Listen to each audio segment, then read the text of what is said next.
Salam, hər vaxtınız xeyirli olsun dəyərli izləyicilər. Bizim bugünkü mövzumuz informatika 1-ci sinifdən dərs 14. İnformasiya necə ötürülür mövzusudur. Gəlin ətrafa baxaq. Burada ev, evin həyətində baba var, radio var, babaya çay süzülüb, qız telefonla danışır, pişik var, ətrafda 2 oğlan var, futbol topları var əllərində, digər dostlarını da çağırır. Digər hissədə ana var və bir poçtalyon ona nəsə gətirib. Gəlin baxaq görək suallara.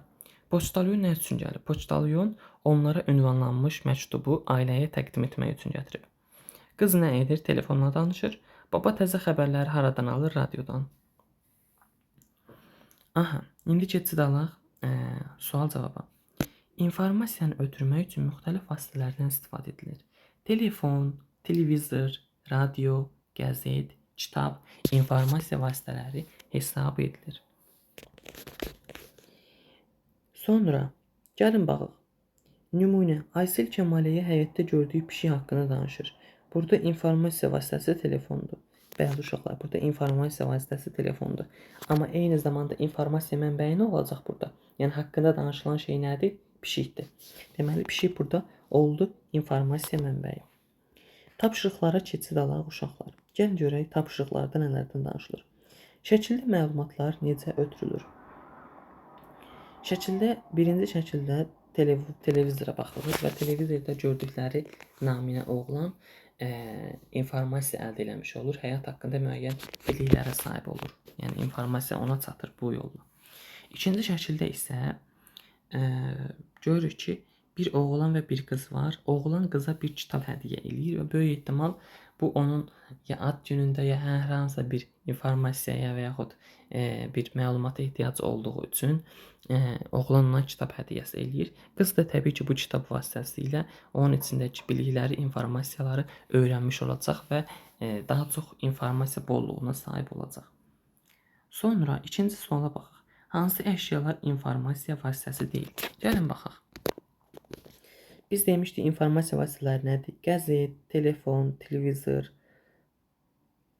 eyni zamanda radio, kitab və s. Gəlin burada baxaq. Qəzet informasiya vasitəsidirmi? Bəli. Plus qoyuruq. Burada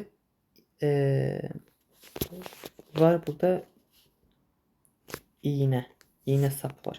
İynə sap sizcə informasiya vasitəsidir? Xeyr. Üçüncü şəkildə telefon görürük. Sizcə telefon informasiya vasitəsidirmi? Özü bu ev telefonudur uşaqlar. Bəli. Bu informasiya vasitəsidir. Topa baxırıq. Top informasiya vasitəsidirmi? Xeyr. Top sadəcə informasiya mənbəyi ola bilər və yaxud informasiya əldə etmək üçün istifadə edilə biləcək bir şey ola bilər. Məsələn, futbol oynamaq üçün topdan istifadə edilir və ya da voleybol oynamaq üçün. Yəni bu cür. Amma konkret informasiya vasitəsi deyil. Xarab telefon. Bir neçə yoldaşınızla yan-yana dayanın. Birinci dayanan ikincinin qulağına yavaşca sadə bir cümlə söyləyir. İkinci isə üçüncüyə, o isə özündən sonrakına pıçıldayır. Sonuncu dayanan cümləni ucadan söyləyir. Əgər cümlə dəyişmişsə, deməli telefon yaxşı işləyir. Bəli uşaqlar. Belə bir mövzu həmişə olur uşaqlar. Çünki belə deyim, bəzən informasiya olduğu kimi çatmır. Məsələn, sən deyirsən ki, dostuna bir əhvalat danışırsan. O əhvalatı dostuna danışanda sən ona danışdığın kimi danışmayacaq. Yəni öz cümlələri ilə. O danışdığı dostu da başqa bir adamın danışanda öz cümlələri ilə danışacaq. Və belə informasiya ağızdan ağza keçərək ilkin dəqiqliyini itirəcək. Belə. Bugünlük bu qədər uşaqlar. Ümid edirəm bəyənmiş olarsınız. Sağ olun, salamat qalın. Növbəti dərslərdə görüşərik. Sonda kanala abunə olmağı və dəstək olmağı unutmayın ki, növbəti videolardan xəbərdar olasınız. Hələlik.